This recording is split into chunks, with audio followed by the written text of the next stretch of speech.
So good morning friends. So Sita's yoga అనే పుస్తకం Tina Mariam madam రాశారు. సో మనం అందరం గతంలో మేడం రాసిన అన్టోల్డ్ స్టోరీ ఆఫ్ సీత యొక్క తెలుగు వర్షన్ చదివాము, విన్నాము సీతాయానం అని. సో ఆ రోజులు గుర్తు తెచ్చుకుంటే అందులో ఎంతో శక్తి ఉంది. చదివే ఆ ఆ పుస్తకం చదువుతున్న రోజుల్లో, వింటున్న రోజుల్లో మనం ఎంతో ఒక దివ్యమైన శక్తిని ఫీల్ అయ్యాం. మనలో ఎంతో ట్రాన్స్ఫర్మేషన్‌ని, మనలో ఎంతో మార్పుని ఆ సమయంలో మనం ఫీల్ అయ్యాం. మనం ప్రవర్తించే తీరు, మాట్లాడే తీరు, మన బంధాల్లో ఉండే తీరు, మనం ఆ శక్తి తరంగాలకు, ఆ దివ్య శక్తికి మనలో ఎంతో మార్పుని మనం చవి చూసాం. సో, ఏదైతే జ్ఞానం ఉందో, బ్రహ్మజ్ఞానం ఉందో, సో ధ్యానం అంటే జ్ఞానాన్ని ఆచరించాలి అనేది ఉందో, ఆ ఆచరణ అన్నది ఈ సీతాయానం సమయంలో, ఈ సీతాస్ యోగా సమయంలో సులభంగా జరుగుతుంది. సో ఇదొక డివైన్ శక్తి, ఎంతో శక్తివంతమైంది. ఈ పుస్తక సమయంలో ముఖ్యంగా మనం అందరం గట్టిగా కోరుకుందాం. ఏదైతే ఈ శక్తి తరంగాలు మనలోకి ప్రవహింపడానికి రెడీగా ఉన్నాయో అది మనం అందరం చక్కగా స్వీకరిద్దాం. ఏదైతే ఉద్దేశము ఈ పుస్తకం రాయడానికి ఉందో ఆ ఉద్దేశాన్ని మనం పరిపూర్ణంగా పూర్తి చేసుకుంటున్నాం. సో మరి పుస్తకంలోకి వద్దాం. ముందుగా ఇంట్రొడక్షన్. సో డీనా మరియం మేడం ఏమంటున్నారంటే, జనరల్గా నా పుస్తకము రాసే ముందు కానీ ఆ పుస్తకం ఎండింగ్లో అయినా నాకు కళలు వస్తాయి. ఎందుకు అంటే నాకు మామూలుగా డౌట్ వస్తుంది, నాకు వచ్చిన ఎక్స్పీరియన్స్ కానీ నిజమా కాదా, ఇవన్నీ నిజమేనా అని నాకు ఎన్నో డౌట్లు వస్తాయి. సో ఆ డౌట్లు సమాధానంగా నాకు ఇలాంటి మన పుస్తకాల ముందు, పుస్తకం రాసే ముందు తర్వాతను కళల రూపంలో నాకు కన్ఫర్మేషన్ అనేది వస్తుంది. సో దాన్ని బట్టి అమ్మయ్య నాకు వచ్చింది నిజమే, నా కళలన్నీ నాకు వచ్చిన అనుభవము ఏదైతే వచ్చిందో అవన్నీ నిజమే అని లీనా మేడం మేడంకి అనిపిస్తుందంట. సో అలాగే ఎప్పుడైతే తను సీతాయనం మొదట రాసిందో అప్పుడు ఆ పుస్తకం పూర్తయిన తర్వాత రాముల వారి ఎంతో శక్తివంతమైన ప్రేమపూర్వకమైన రూపం తనకు కనిపించడం, అలాగే మరొక్కసారి మరో పుస్తకం తర్వాత వాళ్ళిద్దరి సీతారాముల వివాహం కనిపించడం, మరోసారి మరో పుస్తకం అయిన తర్వాత మళ్ళా ఎంతో అద్భుతమైన శ్రీరాముల వారి రూపం, ఆ అందమైన రూపాన్ని ఆవిడకు కనిపించడం ఇలా జరిగింది. సో ఈ పుస్తకం రాయాలని నేను ఎప్పుడు అనుకోలేదు. ఈ సీతాస్ యోగా అనే పుస్తకం 2024లో ఇండియాకు ఎప్పుడైతే వెళ్ళానో అక్కడ అన్టోల్డ్ స్టోరీ ఆఫ్ సీత పుస్తకాన్ని ఇండియా పరంగా మళ్ళీ రిలీజ్ చేయడానికి వెళ్ళినప్పుడు అక్కడ నాకు స్ట్రాంగ్ డైరెక్షన్ వచ్చింది. సీతాస్ యోగా రాయడానికి కావాల్సిన డైరెక్షను, ఎనర్జీస్, మెసేజెస్ అనేవి తీసుకోవడం అప్పుడు జరిగింది. సో ఎప్పుడైతే ఇంటికి వెళ్ళి తిరిగి వెళ్ళానో ఈ పుస్తకం నాలో ఫ్లో అవుతా ఉంది. సీతాస్ యోగా అనే పుస్తకం నాలో ఫ్లో అవుతా ఉంది. దాంతో పాటు అదే సమయంలో నాకు ఎన్నో డౌట్స్ కూడా వచ్చాయి, ఎన్నో ప్రశ్నలు వస్తున్నాయి. అప్పుడు నేను అనుకున్నాను, ఈ పుస్తకం రాసే ముందు నేను ఒకసారి సీతమ్మ కథను దర్శనం చేసుకుంటే బాగుంటుంది. ఎందుకంటే నా జీవితంలో ఎంతో భాగము ఆవిడకు భక్తిపూర్వకంగా అందించాను. ఆవిడ దర్శనం ఇస్తే నాకు ఈ పుస్తకం రాయడానికి ఒక ఆశీర్వాదంలా ఫీల్ అవుతాను అని అనుకుంటూ ఉంటుంది. సో అలా అనుకుంటున్న 2 నెలలకు ఆవిడకు కలలో ఆవిడ గురుదేవులు కనిపించడము, ఆ తర్వాత గురుదేవులతో పాటు సీతామాత కూడా దర్శనం ఇవ్వడం జరుగుతుంది. సో ఆవిడ ఏమనుకుంటారంటే, సీతమ్మ నాకు దర్శనం ఇవ్వడంలో గురుదేవుల సహాయము ఉంది కాబోదు అని అనుకుంటున్నారు. సో సో నా తాడైకి ఆ సీతమ్మ రూపం కనిపించింది. ఎంతో ఆ ప్రేమ తరంగాలకు నేను ముద్దైపోయాను, తడిసిపోయాను. తర్వాత నన్ను ఒక గార్డెన్ వైపుకు తీసుకెళ్ళడం జరిగింది. అక్కడ నేను సోమాని కలవడం జరిగింది. సోమ కూడా ఒక గ్రేట్ మాస్టర్ అక్కడ కూర్చుని ఉంది. సో తను కూడా నాకు ఈ పుస్తకం గురించి అవుట్లైన్ చెప్పింది.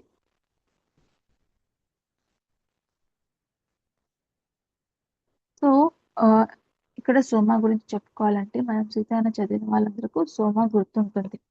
సోమ ఎవరు అంటే సీతమ్మకు 4 చెలికత్తెలు ఉంటారు.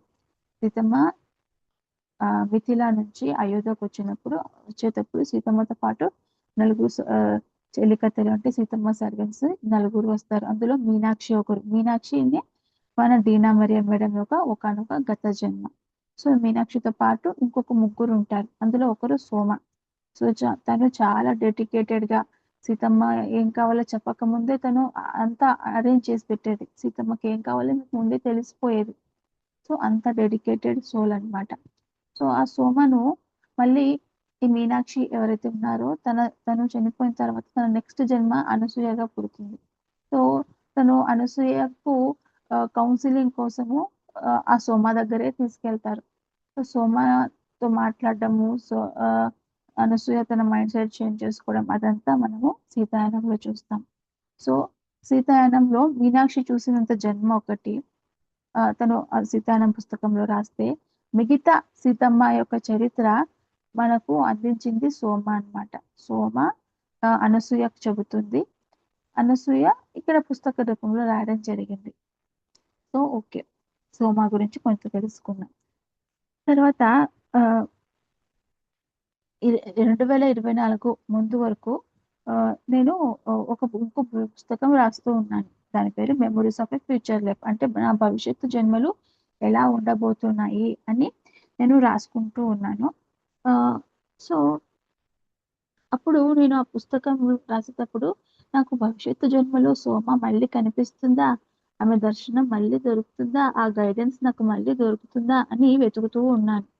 కానీ ఎప్పుడైతే ఇండియా నుంచి తిరిగి వచ్చానో అప్పుడు ఈ ఈ పుస్తకాన్ని మెమరీస్ ఆఫ్ ఫ్యూచర్ లైఫ్, భవిష్యత్తు జన్మలు ఎలా ఉండబోతున్నాయి అనే పుస్తకాన్ని పక్కన పెట్టేసి సీతాస్ యోగా అనేది రాయమని నాకు సోమ చెప్పింది. సో సీతాస్ యోగా రాయడంలో రాసేటప్పుడు ఈ సోమ దర్శనం నాకు మళ్ళీ లభించింది. నాకు చాలా ఆనందం ఆమె దర్శనం దొరకడం. సో ఎవరైతే సీతాయనం చదివారో వాళ్ళకు ఈ పుస్తకం దానికి కంటిన్యూషన్ లాగా అనిపిస్తుంది. వారు సీతాయనం చదవకపోయినా ఈ పుస్తకాన్ని అర్థం చేసుకోగలరు. సో ఎవరైతే సీతారాముల చరిత్ర తెలుసుకోలేదో వాళ్ళ కోసం ఈ ఇంట్రొడక్షన్ తర్వాత బ్రీఫ్ గా సీతారాముల చరిత్ర కూడా చెప్పబడింది. సో నాకు ఎంతో ఇంట్రెస్ట్ సీతమ్మ వారి చరిత్ర రాయడము అంటే వారి అవతార విషయాలు రాయాలంటే, ఆ గొప్ప మహాలక్ష్మి యొక్క విషయం రాయాలంటే ఎంతో ఇంట్రెస్ట్. ఎందుకంటే ఆవిడ ఎంతో ప్రభావం చూపించారు ఆ సమయంలో.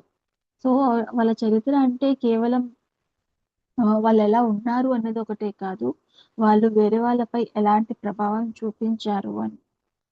సో ఆ సమయంలో ఉన్నవారిపై వాళ్ళు ఎలాంటి ప్రభావం చూపించారు, వాళ్ళ చుట్టూ ఉన్న ఆర్డినరీ పీపుల్, మనం ఆర్డినరీ అనుకుంటాం కానీ మామూలు వారు కానీ వాళ్ళు ఎంతో గొప్పవాళ్ళు. మీలాంటి వాళ్ళు, నాలాంటి వాళ్ళు, ఆ చుట్టూ ఆ సీతమ్మ టైంలో వాళ్ళ చుట్టూ ఉన్న వాళ్ళని వాళ్ళు ఎలాగైతే కుటుంబాన్ని చూసుకుంటూ వాళ్ళ పనులు చేసుకుంటూ సొసైటీకి హెల్ప్ చేస్తూ వాళ్ళ పర్పస్ ఆఫ్ లైఫ్ ఏంటి ఇలా ఉన్న వాళ్ళని ఆవిడ ఎలా గైడ్ చేశారు, వాళ్ళతో ఎలా ఇంటరాక్ట్ అయ్యారు. నిజం చెప్పాలంటే ఈ అవతారాలన్నీ మన కోసమే,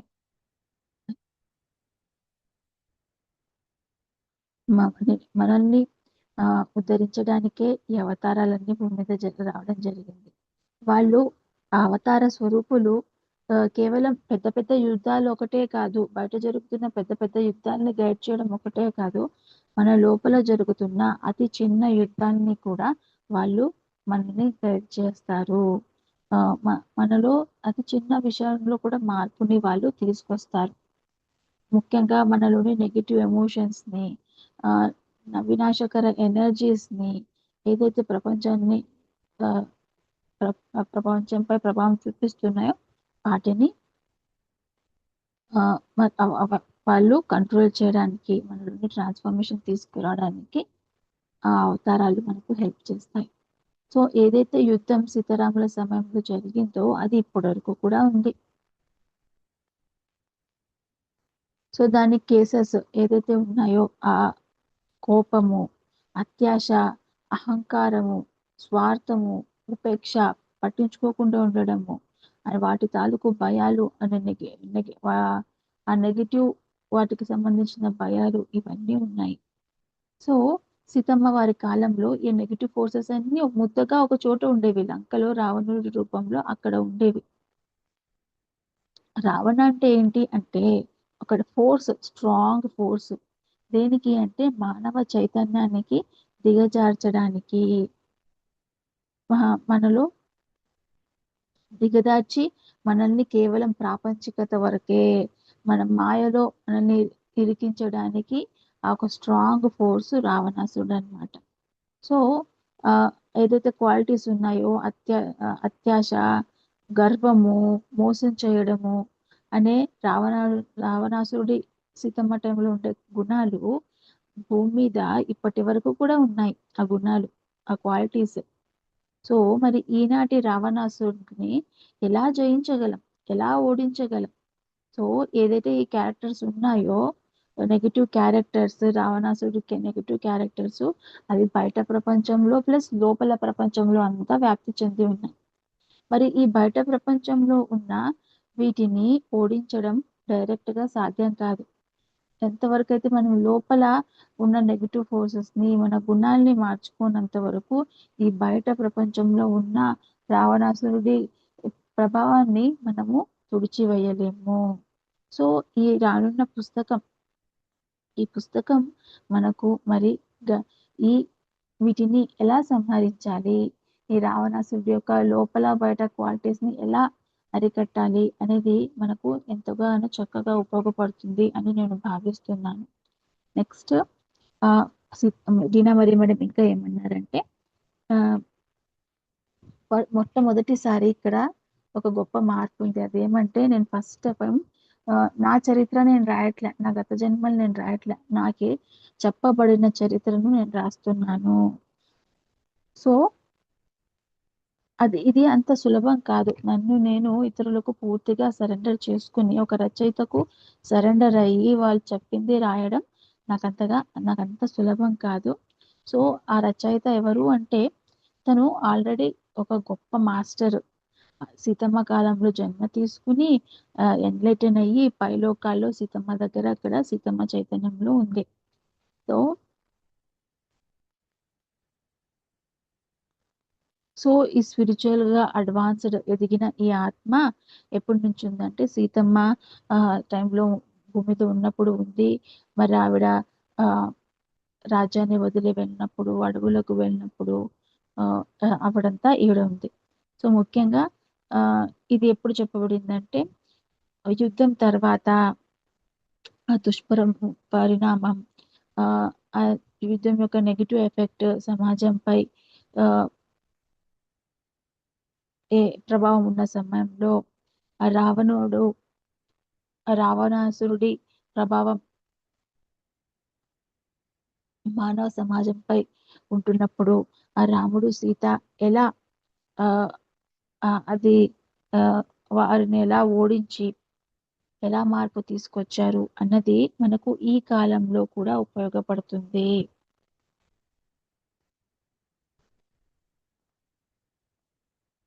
సో ఈ రచయిత తనకు సీతమ్మ అందించిన గైడెన్స్ ఏదైతే ఉందో అది మనకు ఈ రోజు కూడా ఉపయోగపడుతుంది, మన లోపల బయట ఆ యుద్ధాలను జయించడానికి. సో రావణుడు అంటే ఒక నెగిటివ్ ఫోర్స్, ఒక వ్యక్తి ఉండాల్సిన అవసరం లే, ఒక నెగిటివ్ ఫోర్స్. అది అందరిలో లోపల బయట ఉంది. సో ఈ నెగిటివ్ ఫోర్సెస్ ఏదైతే ఉన్నాయో అత్యాశ, అహంకారము అన్నది భూమిని భయపెడుతున్నాయి, భూమి యొక్క సామర్థ్యాన్ని తగ్గిస్తున్నాయి. అలాగే మనుషుల్ని ఒకరితో ఒకరు ఇంటర్ గా కనెక్ట్ అవ్వకుండా, ఆ ఒకరితో ఒకరిని ఆధారపడకుండా, ఆ ప్రేమకు బదులు ద్వేషంతో, నమ్మకాన్ని బదులు భయంతో అవి కప్పి ఉంచుతున్నాయి. సో ఆ నెగిటివ్ ఫోర్సెస్ ని మనం జయించి మనమంతా ఒకటే అనే ఉన్నత ఆ స్థితికి మనం చేరుకోవాలంటే ఈ పుస్తకం మనకు ఎంతగానో ఉపయోగపడుతుంది. మనం వేరు, ఇతరులు వేరు, నెగెటివ్ క్వాలిటీస్ అన్నిటినీ ఈ పుస్తకం ద్వారా మనం సులభంగా అధిగమించవచ్చు. సో దీని తర్వాత డీనా మరియం మేడము యుగాల సైకిల్ ఉంది కదా, దాని గురించి చెప్పారు. అది బ్రీఫ్ గా చెప్పుకుందాం. సో ఇప్పుడు మనం కలియుగాన్ని దాటి ద్వాపర యుగం స్టార్టింగ్ లో మనం ఉన్నాము. ఈ ద్వాపర యుగం అనేది ఒక ఎలక్ట్రికల్ ఏజ్. ఇందులో టెక్నికల్ గా బాగా డెవలప్ అవుతాము. సో ఆ తర్వాత ఈ పుస్తకం ఆ రాసే ముందు నాకు సైలెంట్ గా ఉన్నప్పుడు ఒక ఒక స్త్రీ యొక్క పేరు వినిపించింది. ఆమె పేరే దేవాని. ఆమెనే తన స్టోరీ మనకు చెప్పబోతుంది. సో ఆమె త్రేతాయుగంలో ఎలా ఉండింది, ఆ ఆ ఆ ఆ యుగంలో అందరికీ ఏ సామర్థ్యాలు ఉన్నాయి, ఆ యుగంలో సత్యయుగానికి సంబంధించిన మనుషులు కూడా ఉండేవాళ్ళు, అంటే ఎన్లైటెన్ గోల్డెన్ ఏజ్ వాళ్ళు కూడా ఉండేవాళ్ళు. ఆ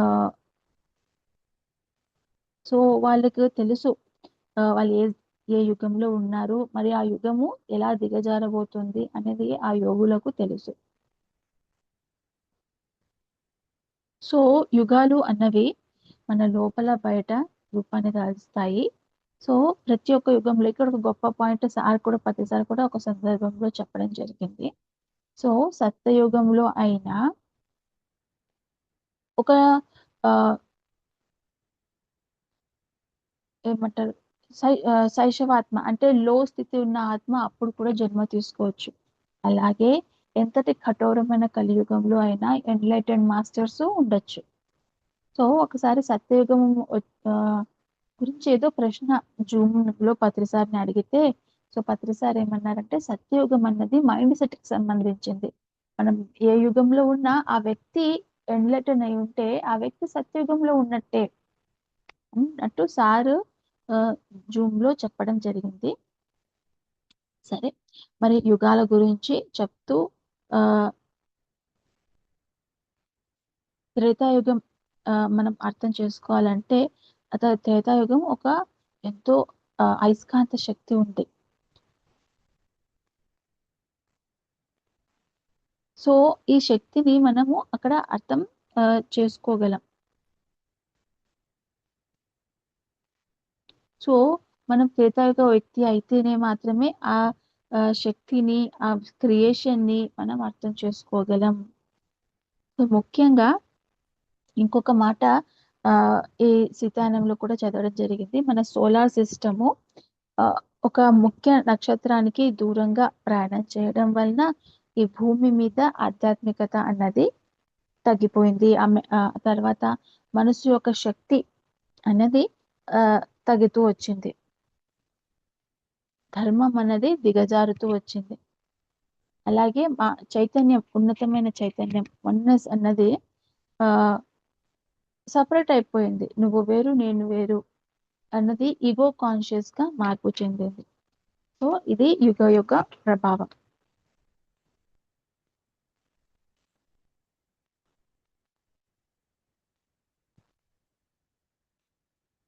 తర్వాత సో సీతారాములు త్రేతాయుగంలో జన్మ తీసుకున్న ఆ టైంలో ఆధ్యాత్మికత ఎంతో ఉన్నా కానీ దిగజారుతున్న సమయం అది. సో ఆ టైంలో ఎంతో మంది ఋషులు భూమి మీద నడిచారు.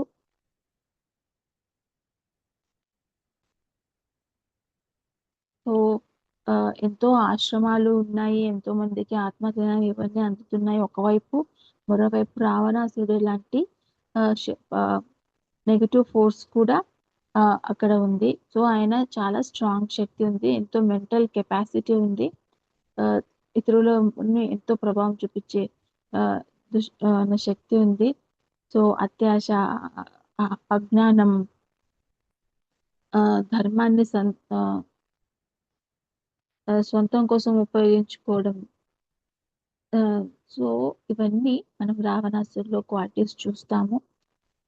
సో ఇలా చెప్తూ ముఖ్యంగా చెప్పింది ఏంటంటే, సో మనము కలియుగ ఎండింగ్ లో అయిపోయింది, ద్వాపరయుగం స్టార్టింగ్ లో ఉన్నాము. ఈ సమయంలో కేవలం టెక్నాలజీ ఒకటే డెవలప్ అయితే అది వినాశనానికి వెళ్తుంది. టెక్నాలజీ అన్నది ఆధ్యాత్మిక ఎదుగుదలకు ఉపయోగపడితే ఉపయోగపడేదిగా ఉంటేనే అది ముందుకు వెళ్తుంది అంటూ చెప్తూ ఇంకా ముఖ్యంగా సో ఈ పుస్తకం ద్వారా మన లోపల ఉన్న రావణాసుని మనం ఎట్లా సంహరించాలి అన్నది మనం తెలుసుకుంటాం. అలాగే ముఖ్యంగా ఈ సీతారాములు ఆ విష్ణు మహాలక్ష్మి యొక్క అవతారం మనకు ఆ టైంలో ఎందుకు అవతరించింది, ఎలా ఆ టైంలో ఉన్న వాళ్ళకు సహాయం చేసింది, వాళ్ళ ఆత్మ ఎదుగుదలకు ఎలా వాళ్ళకు ముఖ్యంగా ఉపయోగపడ్డారు అనేది మనం తెలుసుకుంటాము. సో ఇక్కడ సీతారాముల చరిత్ర కొంచెం బ్రీఫ్ గా చెప్పింది. సో మనం కూడా బ్రీఫ్ గా గుర్తు చేసుకుందాం. సో మనందరికీ తెలుసు రాముడు కౌశల రాజ్యం యొక్క మహారాజు యొక్క మొదటి కుమారుడు. అలాగే సీతమ్మ విదేహ రాజ్యానికి మహారాజు జనక మహారాజు యొక్క మొదటి కుమార్తె. సో ఆ జనక మహారాజు తన ఒక గొప్ప జ్ఞానానికి ఫేమస్. సో సీతారాముల వివాహం జరిగింది. సీతమ్మ మిథిలని వదిలి విదేహ రాజ్యాన్ని వదిలి అయోధ్యకు వెళ్ళింది. అయోధ్యలో రాముడు కొంతకాలం ఉన్నాడు. తర్వాత రాముడు వనవాసానికి వెళ్ళడం జరిగింది. ఆయనతో పాటు సీతమ్మ లక్ష్మణుడు కూడా వెళ్ళారు. చెప్పబడిన కారణం ఏమంటే మహారాజు యొక్క రెండో వైపు కైకేయి తన కుమారుడే రాజు అవ్వాలి, రాముడు అడవికి వెళ్ళాలి అని 14 సంవత్సరాలు వెళ్ళాలి అని చెప్పడము, అది జీర్ణించుకోలేక మహారాజు చనిపోవడము, కానీ కుమారుడు భరతుడు ఆమె నేను రాజు అవ్వను, నేను అన్నన్నే సరైన రాజు నేను అవ్వను అని చెప్తూ రాముడు వచ్చి తిరిగి పరిపాలించని అంతవరకు నేను చెయ్యను అని ఆయన చేయడము.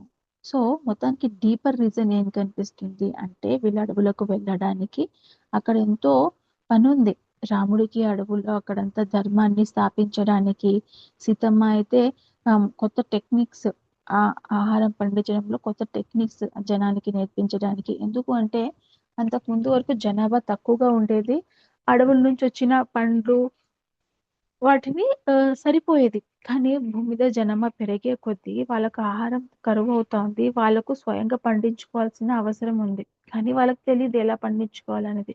కానీ సీతమ్మ వాళ్ళ అడవులకు వెళ్ళి ఆహారాన్ని ఎట్లా పండించుకోవాలి అని ఇవన్నీ జ్ఞానం చక్కగా అప్పటి జనానికి అందించారు. అలాగే ఆశ్రమాల్లో అక్కడ ఈ జ్ఞానాన్ని అంతా అందించడం జరిగింది అక్కడి గురుకులంలో ఇవన్నీ. సో ముఖ్యంగా అక్కడ ఆ టైంలో రావణాసుడు ఆశ్రమాలను అటాక్ చేయడము, అక్కడంతా హింసించడము, దానివల్ల భూమి అతలాకుతలం అవుతూ సో అక్కడ ఆ టైంలో తుఫానులు, కరువు కాటకాలు ఇవన్నీ ఆ భూమి మీద వస్తూ వచ్చాయి. సో ఇంకా అవన్నీ ఎండ్ చేయడానికి సీతమ్మ లంకకి వెళ్ళడము, రాముడు అక్కడికి వెళ్ళి సీతమ్మని తేవడానికి వెళ్ళి రావణాసుని సంహరించడము అనేది జరిగింది. సో వాళ్ళు తిరిగి అయోధ్యకి రావడము, కానీ సీతమ్మ రాముల వాళ్ళకు గతంలో ఉన్న ఒక శాపం వలన వాళ్ళు తిరిగి కలిసి ఉండకపోవడము, వాళ్ళిద్దరు మళ్ళీ వేరుగా ఉండాల్సి వస్తుంది. సీతమ్మ మళ్ళీ అడవులకు వెళ్ళి పిల్లల్ని పెంచడము అనేది ఈ విధంగా వాళ్ళ చరిత్రలో జరిగింది. సో సో ఈ స్టోరీ అనేది దేవానికి సంబంధించింది. మరి ఇంతవరకు నేను చెప్తూ వచ్చాను. ఇక ముందుట ఇదంతా ఓవర్ టు దేవాని. సో ఇదంతా దేవానికి అప్పజెప్పాలనుకుంటున్నా. నా ప్రార్థన ఒకటే, తను ఏదైతే నాకు చెప్పిందో చూపిస్తోందో అవన్నీ నేను యథావధిగా రికార్డ్ చేయాలి. సో ఆవిడ చెప్పిన పదాలే మాట్లాడుగాక అంటూ చెప్పడం జరిగింది. సో మరి ముందు మాటగా దేవాని, ఇక్కడ నుంచి దేవాని మనకు స్టార్ట్ అవుతుంది. సో దేవాని ఇక్కడ ఏం చెప్తుందంటే నాకు తను తెలుసు, నేను పుట్టక ముందే నుంచే తను తెలుసు. ఆ దేవి నాకు తెలుసు. సో, ఈమెకు తెలీదు. తనకు ఏదో ఒక శక్తి గైడ్ చేస్తా ఉంది. ఏదో ఒక తల్లి ఒక శక్తి తనకు గైడ్ చేస్తా ఉంది. అది సీతమ్మనే అని తెలీదు. కానీ ఒక దేవి నన్ను గైడ్ చేస్తా ఉంది. ఒక దేవితో నాకు కనెక్షన్ ఉంది అని తను అనుకుంటూ ఉంటుంది. సో, ఆహ్, తను నాకు తెలుసు. నేను పుట్టక ముందు నుంచి తెలుసు. అసలా నాకు ఆవిడ తెలియని సమయం అంటూ లేదేమో! అంత ముందు నుంచి నాకు తెలుసు. కానీ నేను నా తల్లి గర్భంలో వచ్చినప్పటి నుంచి మీకు వివరిస్తాను. సో, నేను నా తల్లి గర్భంలో ఉన్నప్పుడు నా తల్లి గొంతుని గుర్తుపట్టేదాన్ని. కానీ ఆ తల్లి గొంతుతో పాటు ఇంకొక గొంతు కూడా నాకు చిన్నగా వినిపించేది. ఆహ్, ఇన్ ఆహ్, చిన్నగా లోపల రీసౌండ్ వచ్చేది. వినిపిచ్చేది. ఆ గొంతు ఏం చెప్పేదంటే, నేనొచ్చి నిన్ను కనుగొంటాను. ఈ జన్మలో నువ్వు మోక్షాన్ని సాధిస్తావు అంటూ నాకు ఒక ప్రామిస్ వినిపిచ్చింది. ఆ ప్రామిస్ నేను తల్లి గర్భంలోకి రాకముందే నాకు వినిపిచ్చింది. ఆ ప్రామిస్ నాకు. సో, ఆ ప్రామిస్‌ని నేను నా తల్లి గర్భంలో గుర్తు చేసుకుంటూ ఉన్నాను. నా తల్లి గర్భంలో నా తల్లి యొక్క హార్ట్ బీట్‌తో పాటు ఆహ్, ఆ బ్లడ్ సర్క్యులేషన్‌లో రక్త ప్రసరణలో నాకు ఆ దివ్యమైన దేవి ఎనర్జీస్, ఇన్నర్ వాయిస్ అనేది నాకు వినిపిస్తూ వచ్చింది. సో, ఆహ్, ఆ తల్లి శక్తితోనే తల్లి కడుపులో ఉన్నాను. తర్వాత బయటికొచ్చిన తర్వాత నా తల్లి ఫేస్‌లో నాకు ఆ ఇంకొక రూపం కూడా కనిపించినట్టు అనిపిచ్చింది. ఆహ్,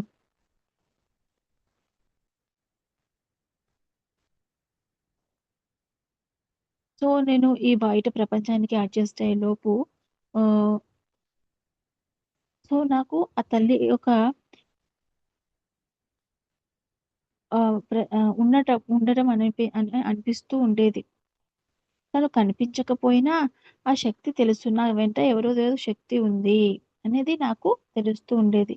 ఈ బయట ప్రపంచం, బయట సౌండ్‌లతో పాటు నాకు ఆ లోపల కూడా ఏదో ఉంది. ఆ లోపల ఏదో శక్తి ఉంది. నాతోనే ఉంది అనేది నాకు అనిపిస్తూ ఉండేది. సో, ఎన్నో సామర్థ్యాలు వస్తాయి, వెళ్ళిపోతాయి. సో, మన్ సో, దేవాని చెప్తోంది. నేను ఎంతో లిమిట్‌లెస్ ఉన్న ఆ స్వేచ్ఛాపూరితమైన ఆహ్, ఆ తల్లిని ప్రతి చోట కనెక్ట్ అయ్యే ఆ పైలోకాల నుండి నేను ఈ కింద ఫ్రస్ట్రేషన్, స్ట్రగుల్ ఉండే మా స్థితికి రావడం జరిగింది. అంటే పైలోకాల్లో అంతే కదా! స్వేచ్ఛగా ఆహ్, యా అన్ని చోట్ల దేవునితో కనెక్ట్ అవుతూ ఇలా ఉండడం నుంచి నేను ఈ భూమి మీదకు ఆహ్, రావడం జరిగింది.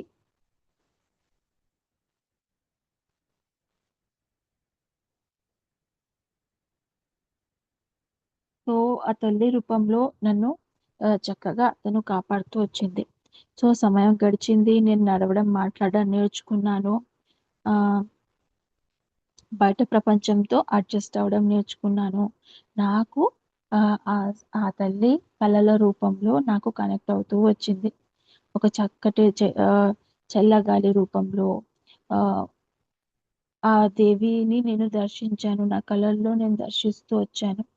సో, ఆవిడ నాకేదైతే ప్రామిస్ చేసిందో, నిన్ను కలుస్తాను. నువ్వు ఆ జన్మలో మోక్షం సాధిస్తావు అన్నది నాకు చెప్పిందో, కలుస్తాను అనడం అయితే జరిగింది. కానీ మోక్షం సాధించడమా? ఇలాంటి పరిస్థితుల్లోన ఇంత దుఃఖం నుండి నేను మోక్షం సాధించగలనా? ఇంత మాయ నుంచి నేను బయటపడగలనా? ఇంత లిమిటేషన్స్ నుంచి నేను మోక్షాన్ని సాధించుకోగలనా? అంటూ ఆ ప్రామిస్ నిజమవుతుందా?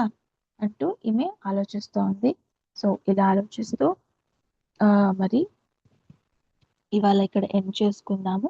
ఇంకా రేపటి నుంచి ఇంట్రెస్టింగ్‌గా ఉంటుంది. కథల రూపంలో ఆహ్, యోగా ఆఫ్ ఇన్నర్ అట్యూన్‌మెంట్ అంటే మన అంతరంగిక అనుసంధానం మనతో మనం అనుసంధానం అయ్యే యోగా గురించి ఇక్కడ చెప్పుకోబోతున్నాం. పూ పూర్తిగా కథల రూపంలో ఉంటుంది. తను అప్పట్లో త్రేతాయుగం ఎలా ఉంది? అప్పటి జన్మ ఎలా ఉంది? ఆ జన్మలో తను సఫర్ అవుతున్న విషయాలు ఇవన్నీ మనకు వివరిస్తుంది.